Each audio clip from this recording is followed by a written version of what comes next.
नमस्कार, स्वागत छ दर्शकबिन नेपाल टेलिभिजनको साप्ताहिक कार्यक्रम गन्तव्य नेपालमा। पर्यटनसँग सम्बन्धित यो कार्यक्रममा आज हामीले नेपालमा कोभिडका कारणले पर्यटन क्षेत्रमा परेको असर र आगामी दिनमा नेपालको पर्यटन प्रवर्धनका लागि कसरी अगाडि बढ्नुपर्छ भन्ने विषयमा छलफल गर्नेछौँ। यसका लागि हामीसँग अतिथिका रूपमा हुनुहुन्छ Nepal association of tour and travel agencies नाटाका वरिष्ठ उपाध्यक्ष विनय बस्नेतजी।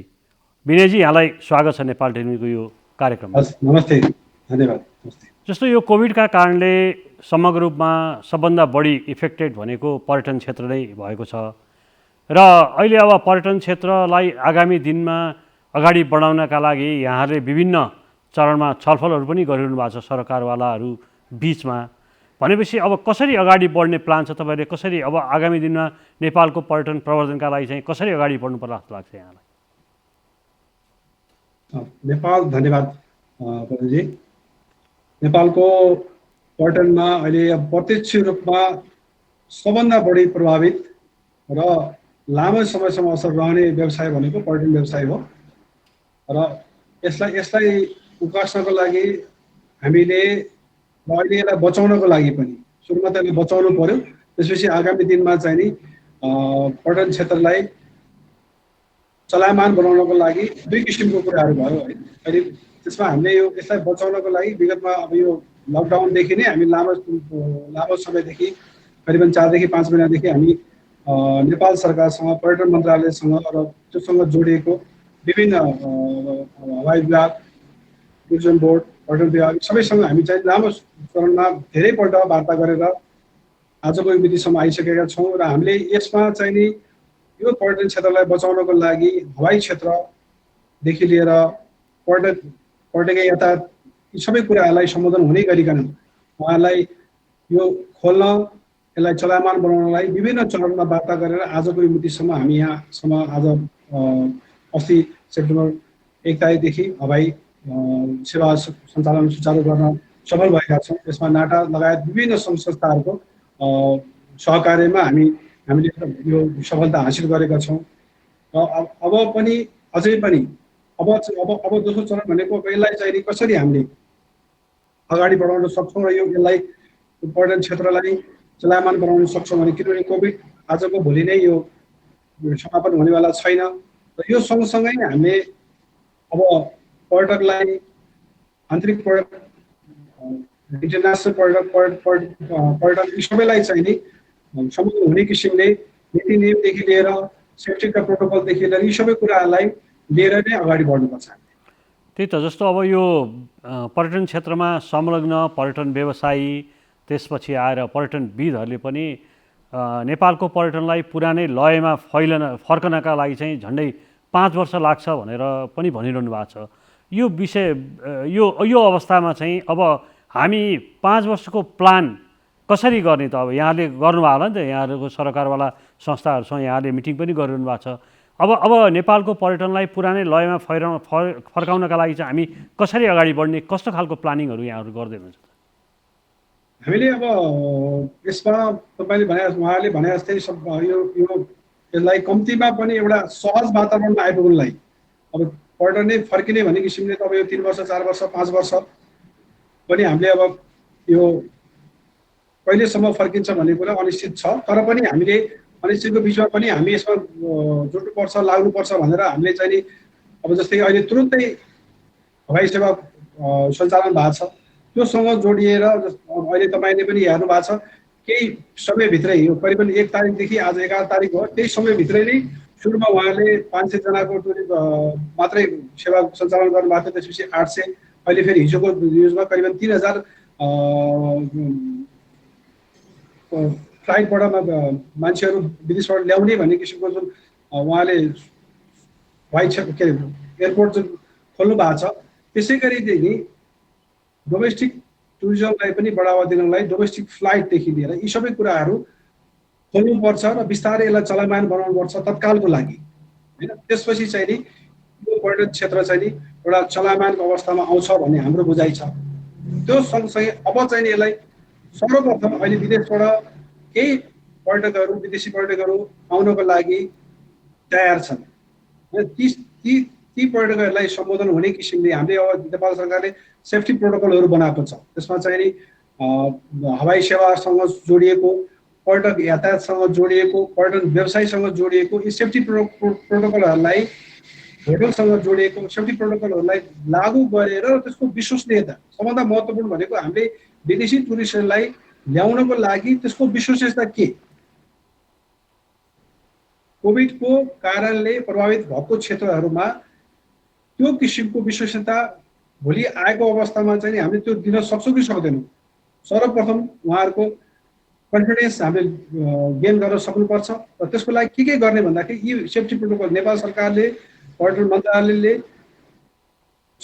लागू गरेको सेफ्टी प्रोटोकल चाहिँ नि सबै क्षेत्रमा प्रभावकारी ढङ्गले लागू गर्नको लागि त्यसको अनुगमन गर्ने निकायलाई अझै प्रभावकारी ढङ्गले अगाडि बढाउनुपर्छ। सर्वप्रथम सबभन्दा फर्स्टमा गर्नुपर्ने कुरा त्यो हो। त्यसपछि जस्तो अघि पनि तपाईँले भन्नुभयो अहिले हामीले अब अस्ति 1 तारिकदेखि अन्तर्राष्ट्रिय हवाई उड्डयन चाहिँ नियमित गरेका छौँ, तर अहिले पनि हामीले त्यसमा पर्यटक बोक्न पाउँदैनौँ भनेपछि यहाँहरूको त अब सरकारसँग छलफल पनि भयो होला। कहिलेदेखि यो जस्तो अन्तर्राष्ट्रिय उडानमा पर्यटकलाई चाहिँ कहिलेदेखि खुला हुन्छ, पर्यटक आउन पाउने अवस्था कहिलेदेखि हुन्छ, के छ त्यस्तो? अब यसमा मैले सानो कुरा जोड्न चाहेँ। यो हवाई सेवा सञ्चालन गर्नको लागि चाहिँ नाटा लगायत हामी विभिन्न सङ्घ संस्थाहरू चाहिँ नि विगत लामो समयदेखि यो चाहिँ सुचारू गर्नुपर्छ भनेर हामीले एक किसिमको दबाब पनि सिर्जना गरेका थियौँ र अहिले पनि हाम्रो चाहिँ, किनभने यो अलिकति बेला बेलामा उहाँले हाम्रो नेपाल सरकारसँग अलिकति गुनासो चाहिँ के छ भने उहाँले अब समस्याहरू कहाँ छ त्यसलाई त्यसको जानकार को हुन्, कोसँग हामीले सल्लाह लिनुपर्छ र सुरुमा plan A, plan B, plan C, जस्तै अहिले तपाईँ हेर्नु न, मैले तपाईँलाई के भने 11 दिनको भित्रमा 3टा पोलिसी आइसकेको छ होइन। सुरुमा उहाँले 500 जना भन्नुभयो, त्यसको एक दिन पछि नै 800 जना भन्नुभयो। अहिले अब हाम्रो भनाइ के भने जस्तै जति पनि पर्यटनसँग जोडिएका स्टेक होल्डर त्यस बाहेक पनि अरू पनि सङ्घ संस्थाहरू छन् भने उहाँहरूसँग सल्लाह सुझाव लिएर पोलिसी लागू गर्ने, CCMC देखि लिएर पर्यटन मन्त्रालय अरू पनि जुन छन् उहाँले लागू गर्ने कुराहरू छन्। यो कुराहरू सुझाव लिएर एउटा समयमा नै यो कुराहरू भइदाखेरि आजको मितिमा यति दबाब, जस्तै तपाईँले हेर्नुभयो मिडियाको, अब एउटा दबाबै सिर्जना विदेशमा होइन, त्यो होइन नि। हामीले यो कुरा त बारम्बार भनिरहेको छौँ कि तपाईँहरूले एउटा समयपछि यो पर्यटन क्षेत्रलाई खोल्नको लागि हवाई क्षेत्र सुचारू नगरिन्जेलसम्म चाहिँ नि यो चलायमान हुन सक्दैन र त्यही अनुसार चाहिँ तपाईँले विदेशमा रहेका नेपाली लगायत जस्तै अब पर्यटकहरूलाई पनि आउन दिनुपर्छ उहाँहरूले र हवाई क्षेत्रलाई बढीभन्दा बढी। अब यसको लागि धन्यवाद नेपाल सरकार धन्यवाद दिनुपर्छ, किनभने हिजो मात्रै उहाँले फेरि एउटा 3000सम्म मान्छे आउने भनेपछि अब चाहिँ नि पर्यटकलाई पनि आउनको लागि उहाँले टिकट दिनुपर्छ र धेरै पर्यटकहरू जस्तै केही समय, जस्तै अहिले अब यो सेप्टेम्बर अक्टोबर भनेको सिजनै हो, नोभेम्बर भनेको सिजनै हो, अक्टोबरको लागि पर्यटकहरू सेफ्टी प्रोटोकल लागू गरे हामीले नेपालको जुन प्रोटोकल छ त्यसलाई लागू गरेर पर्यटकहरूलाई ल्याएर पर्यटन क्षेत्रलाई चाहिँ सञ्चालन गर्नको लागि चाहिँ उहाँहरूले त्यो सम्बन्धी चाहिँ नीति निर्णयमा परिवर्तन गरेर इमिडिएटली नै त्यो कुरा चाहिँ लागू गर्नुपर्छ र हाम्रो नाटाको पनि माग त्यही छ।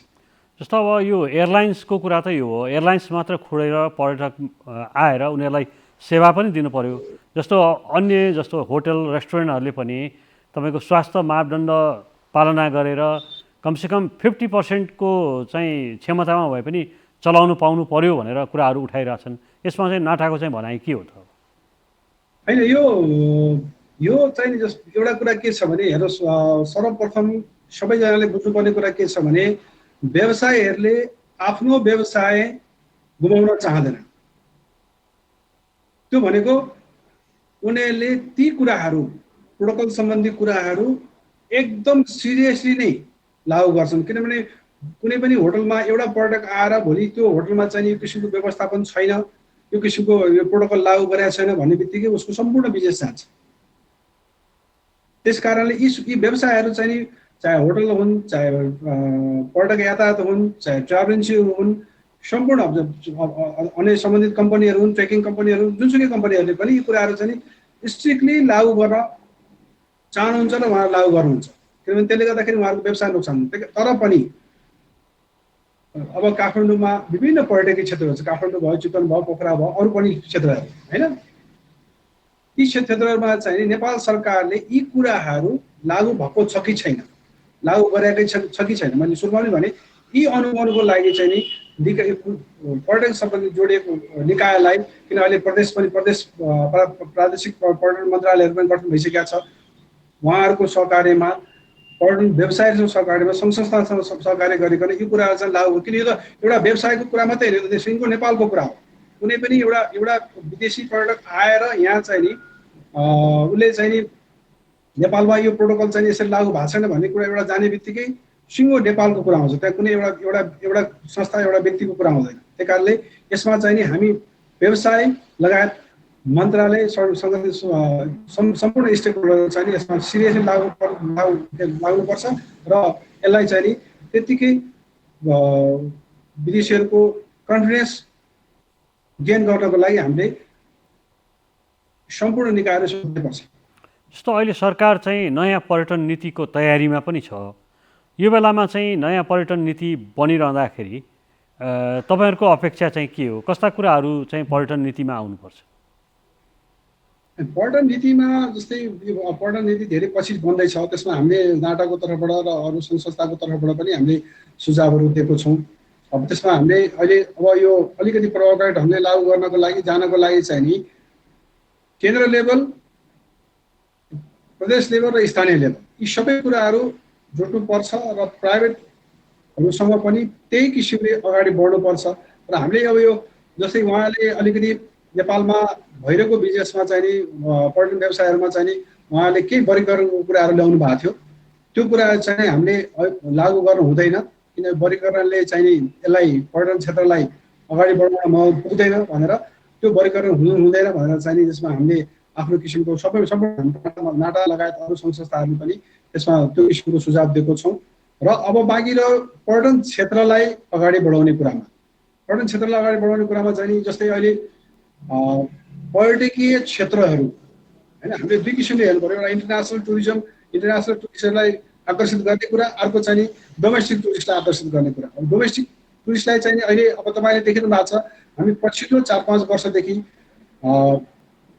आन्तरिक पर्यटनको चाहिँ नि प्रत्येक महिना प्रत्येक साल चाहिँ नि त्यसको आन्तरिक पर्यटनको चाहिँ नि एक ठाउँबाट अर्को ठाउँमा जाने चलबल गर्ने भन्ने कुराहरू बढिरहेको छ। त्यसलाई सम्बोधन गर्नको लागि त यी नीति नियमले त्यो सम्बोधन हुनुपर्छ र विभिन्न नयाँ पर्यटकीय क्षेत्रहरूलाई डेभलप गर्नको लागि केन्द्र सरकारले, प्रदेश सरकारले, स्थानीय निकाय, अब अहिले तपाईँले मैले पछिल्लो समय हेर्दाखेरि अब 3-4 वर्ष भन्दा अगाडि तपाईँलाई नगरपालिका गाउँपालिकाहरूमा नभएको अवस्था र पछिल्लो अवस्थामा हाम्रो अनुभवले चाहिँ के भनिरहेको छ भने धेरै स्थानीय निकायहरू चाहिँ आफ्नो क्षेत्रमा पर्यटकीय क्षेत्रहरू बढावा दिनको लागि उहाँहरू बजेट पनि निकासा गर्नुभएको छ, प्लानिङ पनि गर्नुभएको छ। अब ती कुराहरूलाई चाहिँ केन्द्रले प्रदेशले पनि सम्बोधन गर्नुपर्छ र नयाँ पर्यटकीय क्षेत्र विकास गर्नको लागि यो कुरा चाहिँ सबैजना हामी पनि जुट्नुपर्छ भन्ने मेरो भनाइ छ।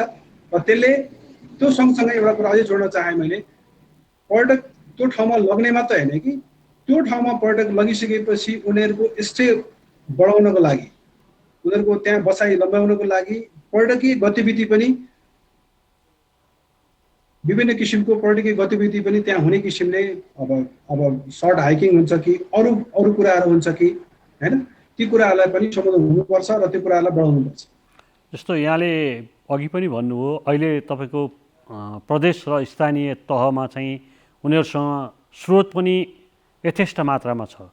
यो बेलामा जस्तो सरकारले पनि नेपाल दर्शन कार्यक्रम भनेर बजेट मार्फत पनि घोषणा गरेको छ। अहिले जुन यो कोभिडका कारणले बाह्य पर्यटकहरू आउने सम्भावना न्यून रहेको अहिलेको अवस्थामा आन्तरिक पर्यटनलाई प्रवर्धन गर्नका लागि यहाँहरूको जस्तो व्यावसायिक संस्थाले चाहिँ प्रदेश र स्थानीय तहसँग मिलेर त्यो क्षेत्रको पर्यटन विकासमा चाहिँ सघाउ पुर्याउनका लागि पनि यहाँले कुनै कामहरू अगाडि बढाउनु भएको छ कि अथवा त्यो खालको प्लानिङ यहाँहरूसँग छ कि के छ?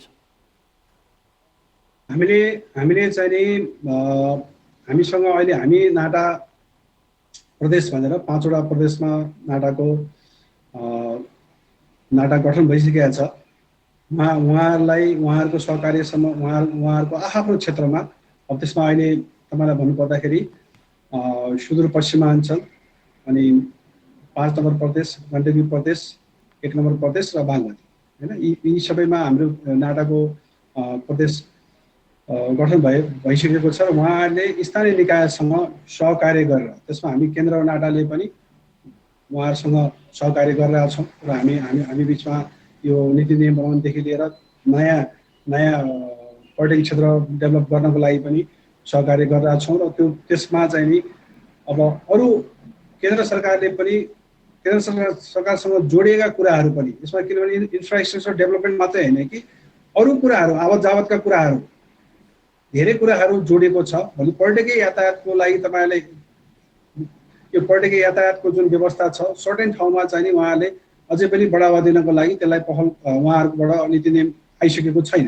हामीले जबसम्म त्यो पर्यटकीय यातायातलाई देशको कुना काप्चासम्म पुर्याउन सक्दैनौँ र मान्छेलाई सहज किसिमले आवत जावत गर्नु बस कहाँबाट छुट्छ कति बजी छुट्छ मेरो पैसा कति तिर्नुपर्ने हो यी सबै कुराहरू त्यहाँ बसाइको मैले बस्दाखेरि कस्तो कुराहरू खान पाउँछु मेरो बसाइ कस्तो छ होइन यी सबै कुरा इन्फर्मेसनहरूको लागि हामी पहल गरिरहेको छौँ र यो नभइकन आन्तरिक पर्यटन पनि बढाउन सकिँदैन।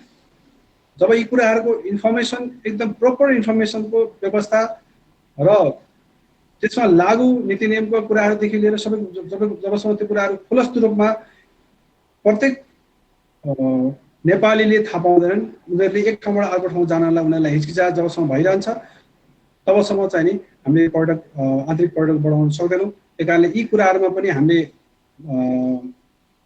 पहल गरेर सबै ठाउँमा इन्फर्मेसनको सेन्टरदेखि लिएर इन्फर्मेसनहरू दिने कुरादेखि लिएर र पर्यटक बसलाई एक ठाउँबाट अर्को ठाउँमा नेपालको काठमाडौँबाट अब जनकपुर हुन्छ कि काठमाडौँबाट इलाम हुन्छ कि काठमाडौँबाट भेटटार हुन्छ कि काठमाडौँबाट बर्दिया हुन्छ कि काठमाडौँबाट सुदूरपश्चिमको अरू ठाउँमा हुन्छ कि यी सबै ठाउँमा जबसम्म यी पर्यटक व्यवसाय बसको व्यवस्था गर्न सकिँदैन तबसम्म चाहिँ नि आन्तरिक पर्यटनको चाहिँ बढावा हुँदैन भन्ने लागेको छ हामीलाई र हामी त्यसैमा जुटेका छौँ र त्यो चिजहरू हामी आगामी दिनमा लागू गर्ने कोसिस गर्दैछौँ।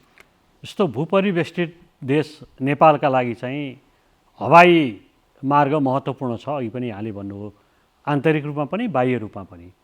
जस्तो हामी कहाँ चाहिँ बाह्य रूपमा बाह्य पर्यटककै कुरा गर्दा पनि हवाई यातायात चाहिँ पर्याप्त भएन भन्ने गुनासोहरू पनि विगतमा पनि सुनिँदै आएको हो।